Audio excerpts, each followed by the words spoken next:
성경 봉독 하겠습니다. 오늘 주시는 말씀은 마가복음 10장 17절부터 31절까지 말씀입니다.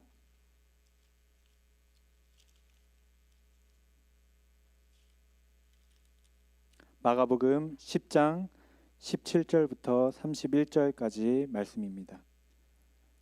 제가 먼저 한 절 읽고 교독하시겠습니다. 예수께서 길에 나가실새 한 사람이 달려와서 꿇어 앉아 묻자오되 선한 선생님이여 내가 무엇을 하여야 영생을 얻으리이까? 예수께서 이르시되 내가 어찌하여 나를 선하다 일컫느냐? 하나님 한 분 외에는 선한 이가 없느니라.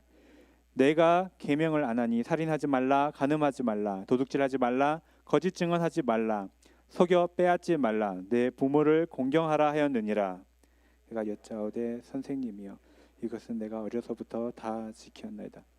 예수께서 그를 보시고 사랑하사 이르시되 내게 아직도 한 가지 부족한 것이 있으니 가서 내게 있는 것을 다 팔아 가난한 자들에게 주라.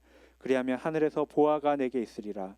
그리고 와서 나를 따르라 하시니 그 사람은 재물이 많은 고로 이 말씀으로 인하여 슬픈 기색을 띠고 근심하며 가니라. 예수께서 둘러보시고 제자들에게 이르시되 재물이 있는 자는 하나님의 나라에 들어가기가 심히 어렵도다 하시니 제자들이 그 말씀에 놀라는지라. 예수께서 다시 대답하여 이르시되 얘들아 하나님의 나라에 들어가기가 얼마나 어려운지 낙타가 바늘기로 나가는 것이 부자가 하나님의 나라에 들어가는 것보다 쉬우니라 하시니 제자들이 매우 놀라 서로 말하되 그런즉 누가 구원을 얻을 수 있는가 하니 예수께서 그들을 보시며 이르시되 사람으로는 할 수 없으되 하나님으로는 그렇지 아니하니 하나님으로서는 다 하실 수 있느니라. 베드로가 여짜와 이르되 보소서 우리가 모든 것을 버리고 주를 따랐나이다.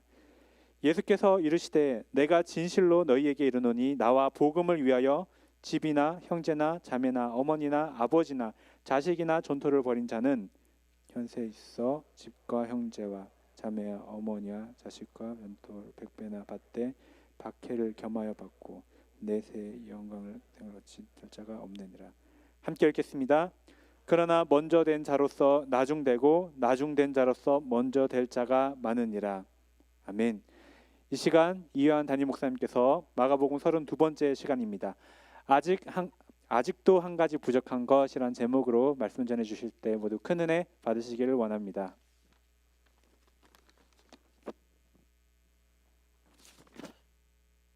할렐루야. 우리 계속해서 마가복음 말씀 우리 나누겠습니다.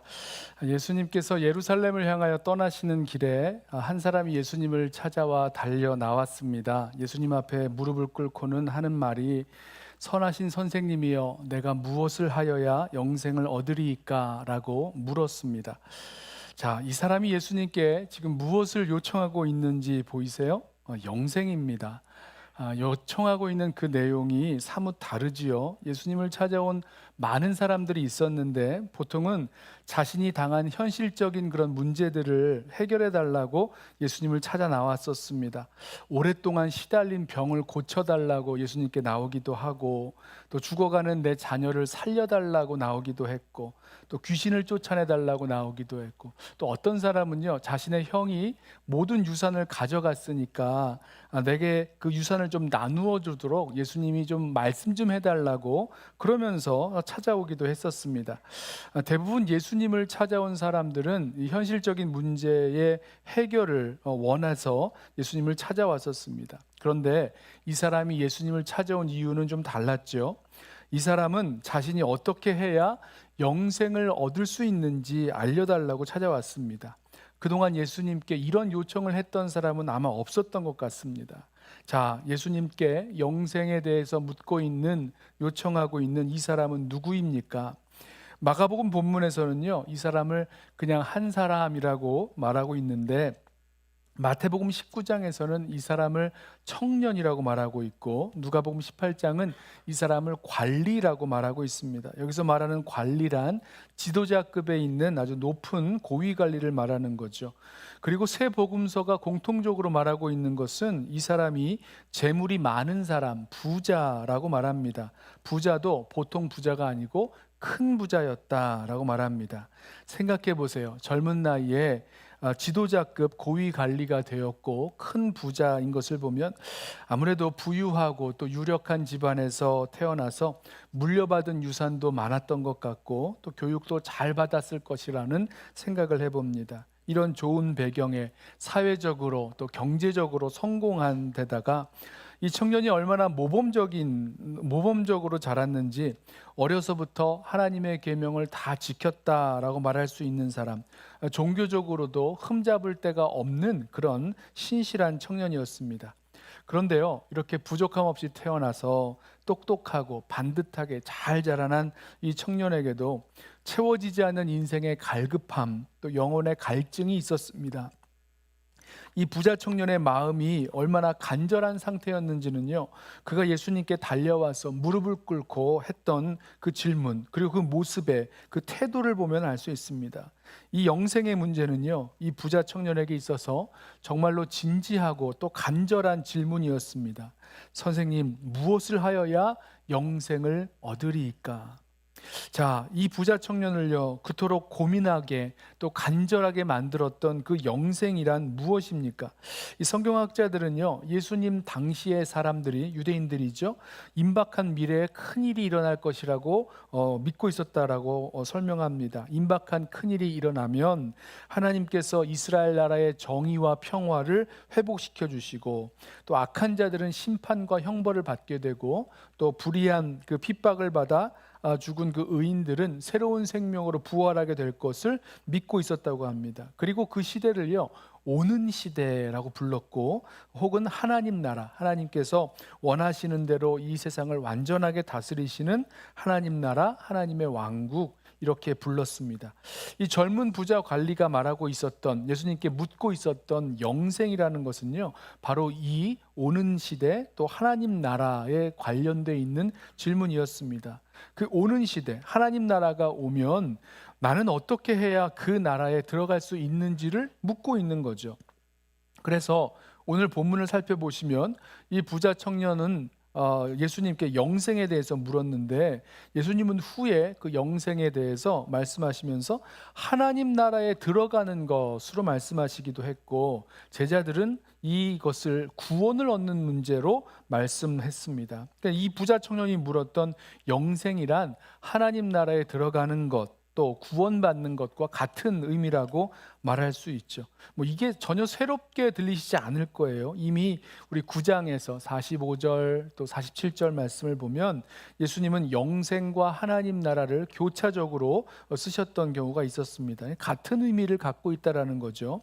그런 면에서 예수님이 선포하신 하나님 나라 그 복음의 관점으로 볼 때 이 부자 청년이 예수님을 찾아와 무릎을 꿇고 간절하게 물었던 이 영생에 대한 질문은요, 정말로 필요한 질문, 중요한 질문, 바른 질문, 좋은 질문임에 틀림없습니다. 저와 여러분도 물어야 할 질문이 바로 이 영생에 대한 질문인 것이죠. 그리고 이 부자 청년은요, 그 대답을 정말로 주실 수 있는 분에게 제대로 찾아와서 묻고 있는 것입니다. 사랑하는 성도 여러분, 저와 여러분에게도 어떠한 인생의 질문, 또 갈급한 질문이 있을 수 있을 거예요. 그때에 그 질문을 들고 다른 사람이 아니라 우리 예수님께 나아가서 꼭 물으십시오. 예수님께서 외면치 않으시고 우리의 질문에 대해서 대답해 주실 것입니다. 그런데요, 이 부자 청년이 하고 있는 이 질문을 잘 들어보세요. 선한 선생님이여, 내가 무엇을 하여야 영생을 얻으리이까? 여기에는요, 이 질문에는요, 영생, 하나님 나라에 들어가고 구원을 얻는 것에 대한 이 청년이 알고 있었던, 생각하고 있었던 어떤 전제가 깔려 있습니다. 이 부자 청년에게 영생이란 내가 내 힘으로 무엇을 해서 얻게 되는 것이죠. 다시 말씀드리자면, 내가 하나님 나라에 들어가고 구원을 받고 영생을 얻으려면 내가 내 힘으로 무엇을 행해야 하고 무엇을 이루어야 얻을 수 있다, 이렇게 설명하고 있는 겁니다. 이 율법주의적인 그런 전제가 깔려 있는 거로 볼 수 있는데요, 이런 생각은요, 하나님의 은혜로 말미암은 구원, 선물로 받는 구원의 그 은혜를 알지 못하는 그 사람들의 보편적인 생각일 수 있습니다. 여기 또 다른 전제가 하나 있는데, 이 부자 청년이 한 질문에는 예수님이 누구신가에 대한 전제가 또한 있습니다. 이 부자 청년은요, 예수님을 선한 선생님으로 부르고 있었어요. 구도자 입장에서 예수님은 자신에게 영생 얻는 길을 가르쳐 주실 분이라는 거죠. 전제하고 있는 겁니다. 그러니 이 청년은요, 예수님이 자신이 구하고 있는 이 구원이시고 이 구원을 베푸실 구원자 그리스도 메시아이신 것을 모르고 있었다는 거죠. 이런 사람들의 전형적인 부름이 바로 선생님이었습니다. 자, 예수님은 하나님께로, 아버지께로 가는 길이신데, 예수님을 찾아와서 아버지께로 가는 길이 어디입니까? 라고 묻는 것과 마찬가지예요. 예수님은요, 지금 이 청년이 갖고 있는 질문에 담겨 있는 전제들, 이 잘못된 전제들을 이제 고쳐 주실 것입니다. 예수님이 누구신지 잘 모르고 구원의 은혜도 잘 알지 못하는 이 청년의 질문에 대해서 유대인이라면 누구나 알았을 10계명의 두 번째 부분 5계명부터 9계명까지를 말씀하십니다. 내가 계명을 안 하니 살인하지 말라 6계명이죠. 간음하지 말라 7계명이죠. 도둑질하지 말라 8계명, 거짓 증언하지 말라 9계명, 그리고 내 부모를 공경하라 다시 앞으로 가서 5계명을 언급하셨습니다. 여기 덧붙여서 하신 말씀 계명이요, 속여 빼앗지 말라라고 하는 계명이었는데, 이것은요, 이 부자 청년이 재물을 모았을 때에 그 재물을 모은 과정이 정상적인 과정인지 아니면 약한 사람들의 것을 억지로 속여 빼앗은 것은 아니었는지 묻고 있는 그런 질문이 될 것입니다. 자, 이처럼 하나님의 계명을 알고 지켰느냐라는 질문에 대해서 이 부자 청년이 말하기를, 선생님, 저는 이 계명들을 어려서부터 다 지켰습니다 라고 대답했습니다. 이 말이 거짓말이 아닐 것은요, 사도 바울도 말하기를요, 나는 히브리인 중에 히브리인이요 율법의 의로는 흠이 없는 자로다 라고 말한 것을 보면, 이 부자 청년 역시 어려서부터 철저하게 율법을 지키면서 율법에 따라 상대적이겠지만 그래도 완벽하게 살아왔다고 자부하고 있었던 사람인 것 같습니다. 예수님은 이처럼 어려서부터 계명을 잘 지켰다는 이 부자 청년을 보시고 그를 사랑하시면서 말씀하시기를, 너에게 아직도 한 가지 부족한 것이 있다라고 하셨습니다. 자, 이 부자 청년, 세상적으로는 아무런 부족함도 없었고 도덕적으로 종교적으로 고결한 삶을 살았던 이 청년이 영생을 얻기에 부족한 것, 그게 한 가지가 있다고 그러시는데 무엇일까? 21절 말씀이에요. 예수께서 그를 보시고 사랑하사 이르시되, 내게 아직도 한 가지 부족한 것이 있으니 가서 내게 있는 것을 다 팔아 가난한 자들에게 주라. 그리하면 하늘에서 보화가 내게 있으리라. 그리고 와서 나를 따르라 하시니. 영생 얻기를 갈망하는 이 부자 청년에게, 이 완벽한 부자 청년에게 한 가지 부족한 것을 말씀하셨는데, 그것은 자신의 소유를 다 팔아서 가난한 자들에게 주고 와서 예수님을 따르라는 것이었습니다. 그렇게 하면 이 부자 청년은 그토록 갈망하던 영생을 얻을 수 있다라고 말씀하시는 것이었어요. 그런데 이 부자 청년이 그렇게 하질 못했습니다. 영생을 갈망하긴 했지만 그렇다고 해서 자기의 소유, 자기의 많은 재산을 포기할 수가 없었습니다. 사실 이 부자 청년에게 자기가 가지고 있었던 그 많은 재물은요, 영생보다, 구원보다 더 소중했기 때문인 거죠. 22절, 그 사람은 재물이 많은 고로 이 말씀으로 인하여 슬픈 기색을 띠고 근심하며 가니라. 사실 예수님께서 이 청년에게 하신 말씀은요, 좀 이해하기가 어렵고 이거 너무 극단적이 아닌가라는 생각이 듭니다. 만약에 부자 청년에게 하신 말씀 그대로 저와 여러분에게, 너희들이 영생을 얻기 위해서 부족한 것이 한 가지 있는데 가난한 사람들을 위해서 너희의 전 재산을 팔아 처분하고 나서 나를 따르라, 예수님을 따르라, 예수님의 제자가 되라, 이렇게 말씀하신다면 여러분은 어떻게 하시겠습니까? 좀 불편하지 않으세요? 우리 중에 자기가 가진 모든 재산을 다 팔아서 처분하고 가난한 사람에게 나누어 주고 아무 소유도 없이 예수 믿고 있는 분 계십니까? 없으시죠. 사실 성경에 나오는 예수님의 제자들을 봐도 자신의 재산을 소유한 상태에서 예수님을 섬긴 것으로 나옵니다. 누가복음 8장에 나오는 막달라 마리아, 요한나, 수산나 같은 여인들도 그렇고요.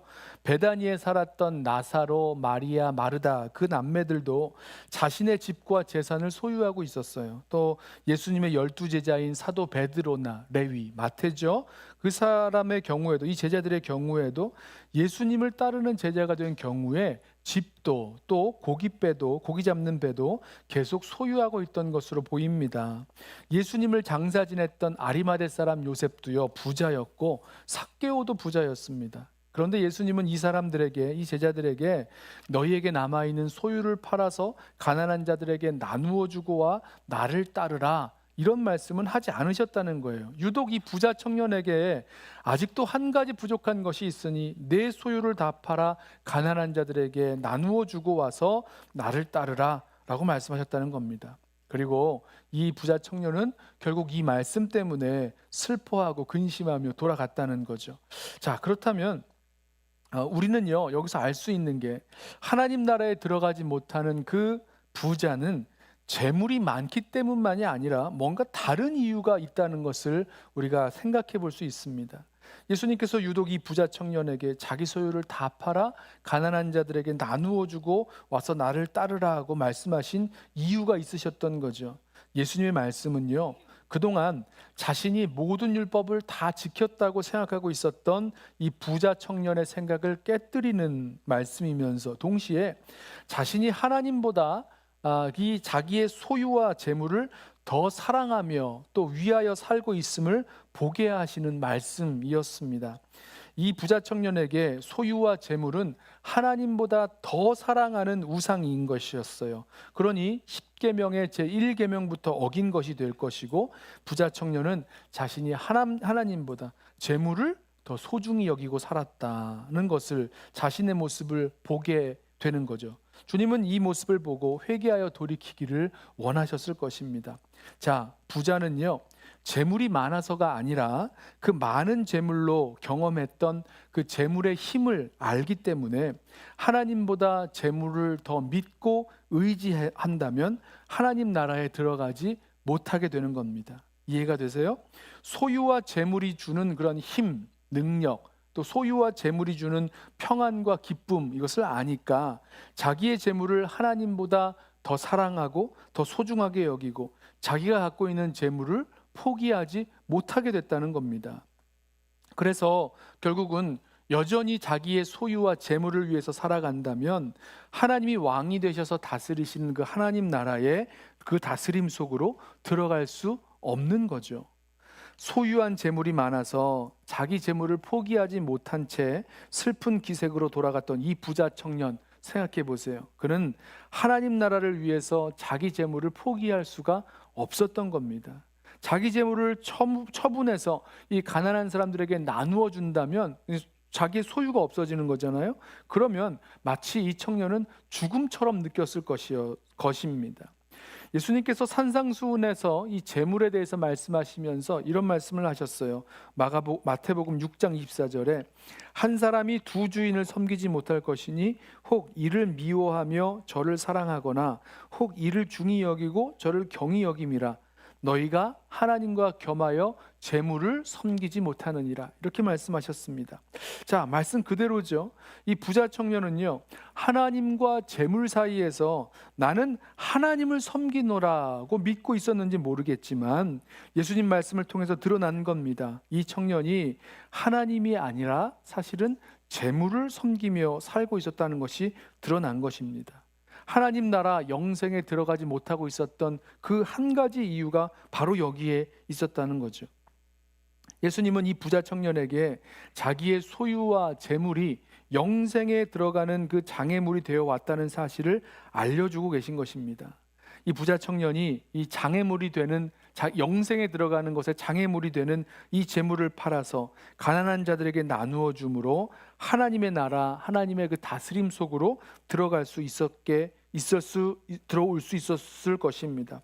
그런 의미에서 이 자기 소유를 팔아서 나누어 주는 거요, 하나님 나라의 다스림을 경험할 수 있는 이유이자 또 하나님의 다스림을 받는 그런 결과가 될 것입니다. 하나님의 다스림이 있기 때문에 그렇게 할 수 있다라는 거죠. 그런데 결국 이 청년은 많은 재물 때문에, 자신의 소유 때문에 근심하다가 결국 예수님 말씀하신 영생 대신에 자기의 소유와 재물을 택하여 돌아갔습니다. 영생을 사모하고 원했다고 말할 수 있지만 그는 재물 때문에 영생 얻는 길을 버리고 만 거죠. 자, 이 부자 청년에게 부족했던 그 한 가지가 무엇이었습니까? 바로 자기의 재물을 사랑하는 그 마음이었습니다. 어떠세요? 저와 여러분에게도 이 부자 청년처럼 자기 소유를 팔아 가난한 자들에게 나누어 주고 예수님을 따라가는 그런 길을 막고 있는 뭔가 부족한 것, 한 가지 부족한 것이 있을 수 있습니다. 이 부자 청년처럼 저와 여러분에게도 우리의 소유, 우리의 재물을 더 사랑하고 가장 많이 사랑할 수 있다는 거죠. 또 자기의 성공이나 성취를 더 사랑할 수도 있고요. 집이나 전토나 가족이나 배우자나 자녀나 학업이나 학위나 무엇이든지 하나님보다 더 사랑하는 것이 있을 수 있다라는 거예요. 여러분에게는 무엇이겠어요? 이 부자 청년이 결코 놓을 수 없었던 자기의 소유가 결코 놓지 못할 그 한 가지였다면 여러분에게는, 저에게는 이렇게 도저히 나누어 줄 수 없고 놓칠 수 없는 한 가지, 예수님보다 더 사랑하는 그 한 가지가 무엇이 있겠냐는 것입니다.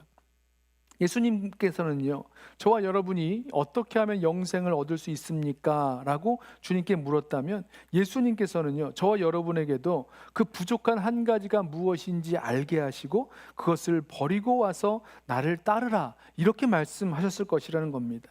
소유를 다 팔아서 가난한 자들에게 주고 와서 나를 따르라 라고 말씀하신 그 말씀은 그 부자 청년에게, 많은 재물을 갖고 있었던, 그리고 그것을 놓지 못하고 있었던 부자 청년에게 하신 말씀이지만 예수님을 따르는 모든 제자에게 같은 원리가 적용되는 것입니다.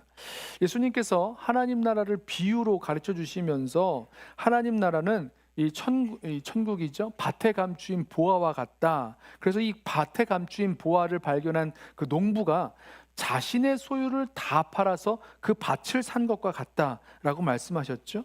감추인 그 보화, 하나님 나라, 그 천국이 얼마나 귀하고 좋은지 아는 순간 자신의 소유, 전부, 그 재산을 다 팔아서 그 밭을 사는 겁니다.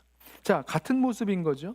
십자가를 향해서 걸어가시는 예수님께서 제자들에게 말씀하시기를 누구든지 나를 따라오려거든 자기를 부인하고 자기 십자가를 지고 나를 쫓을 것이니라, 나를 따를 것이니라 말씀하셨어요. 그러니 예수님을 따르는 제자들에게 이 원리는 동일한 것입니다. 이 부자 청년에게는 재물이 많았기에 그 소유를 다 팔아서 가난한 자들에게 나누어 주고 나를 따르라 라고 말씀하셨다면, 혹 우리 가운데 성공과 성취에 이렇게 목매여 살아가고 있는 사람들이 있다면 너의 성공과 성취를 다른 사람이 이룰 수 있도록 도와주고 와서 나를 따르라, 이렇게 말하실 수도 있다는 거죠. 자기 자녀와 배우자 아니면 가족에 목매여 살아가는 사람들에게는 그 가족도, 너희 자녀까지도 주님께 맡기고 와서 나를 따르라, 주님께서 이렇게 말씀하실 수 있다고 생각을 해보았습니다. 무슨 말씀입니까? 예수님의 천국 복음을 듣고 하나님 나라의 복음을 듣고 따르는 모든 제자들에게 주님은 자기를 부인하고 자기 십자가를 지고 나를 따르라, 이렇게 말씀하셨다는 것입니다. 여러분, 저와 여러분 가운데 영생을 얻고 또 예수님을 따라가지 못하게 만드는 그런 부족한 한 가지는 무엇이 있을까요? 예수님을 따른다고 하면서도 이것만큼은 내가 원하는 대로 하고 싶고 이것만큼은 내가 하고 싶은 대로, 내가 이루고 싶은 대로 하겠다고 주장하면서 끝까지 놓고 싶어 하지 않는 바로 그 부분 말입니다. 자, 바로 그 부분에서 예수님은 우리의 왕이 되지 못하시는 거고 결국 하나님의 참 생명을 경험하지 못하는, 영생의 삶을 살지 못하게 막혀버리는 결과를 얻게 될 것입니다. 여러분, 이 부자 청년이요 슬픈 기색으로 근심하며 돌아갔을 때 예수님은 제자들에게 말씀하시기를 재물이 있는 자가 하나님 나라에 들어가기가 심히 어렵다 이렇게 말씀하셨어요. 제자들이 이 말씀을 듣고 놀랬죠. 왜냐하면 당시 유대인들은 이 부요함을 부유한 것을 하나님이 주신 축복으로 알았기 때문입니다. 뭐 아브라함, 이삭, 야곱 이 족장들을 생각해 보세요. 또 다윗과 솔로몬을 생각해 보시고 또 욥도 한번 생각해 보십시오. 다 하나님께서 축복해 주셔서 거부가 된 사람들이었어요. 그런데 이것과는 반대로 예수님께서 그 재물, 그 부요함과 재물이 하나님 나라에 들어가는 걸림돌이 되었다라고 말씀하시니 제자들이 이해가 안 되었다는 거죠. 자, 그런데 여기 한술 더 떠서 예수님은 그 유명한 비유, 낙타가 바늘귀로 나아가는 것이 부자가 하나님 나라에 들어가는 것보다 쉽다라는 말씀을 하셨습니다. 여러분, 무슨 말입니까? 처음에 예수님은 이 재물이 있는 자가 하나님 나라 들어가는 것이 심히 어렵다라고 말씀하셨는데 이제는 아예 이건 불가능하다라고 말씀하시는 거예요. 낙타가 바늘귀, 여러분 바늘귀 아시죠? 바늘귀에 실을 넣어서 꼬매고 뭐 이렇게 기울 때 쓰는 겁니다. 자, 낙타가 그 조그마한 바늘귀로 나가는 것이 가능한 이야기라도 됩니까? 안 되죠. 말도 안 되는 불가능한 이야기지 않습니까?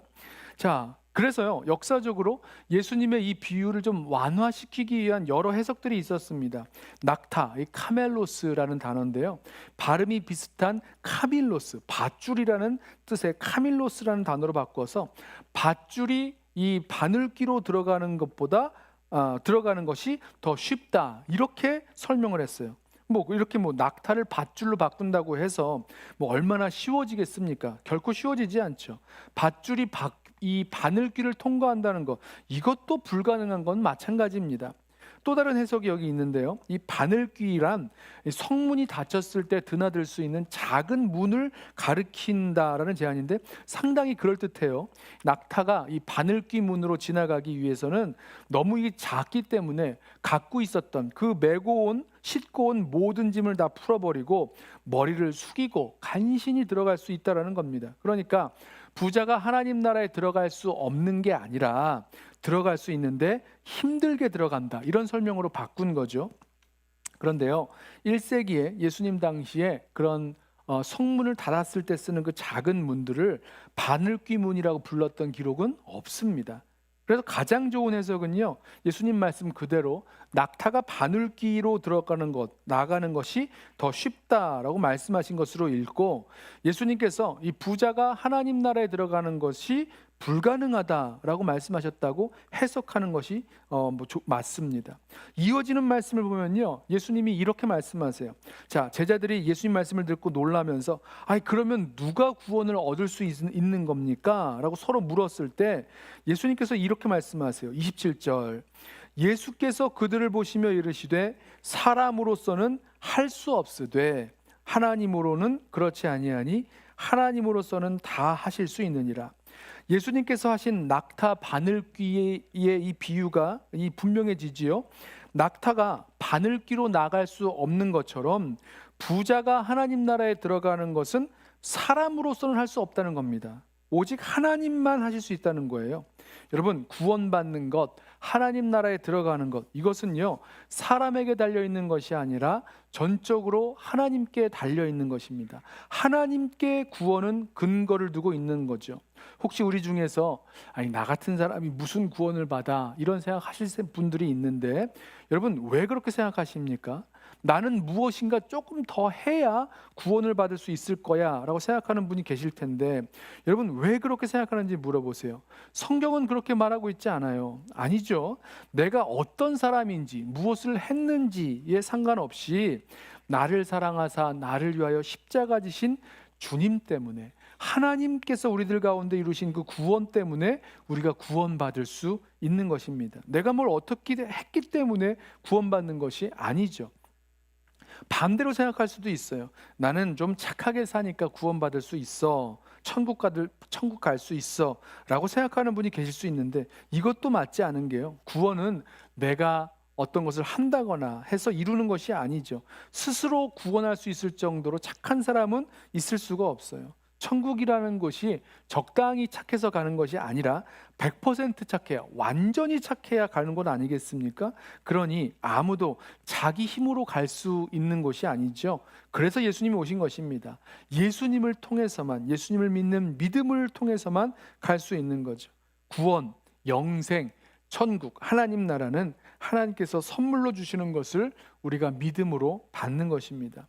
구원을 내가 한다라고 하지 않고 구원을 받는다라고 말하고 있는 이유가 여기에 있죠.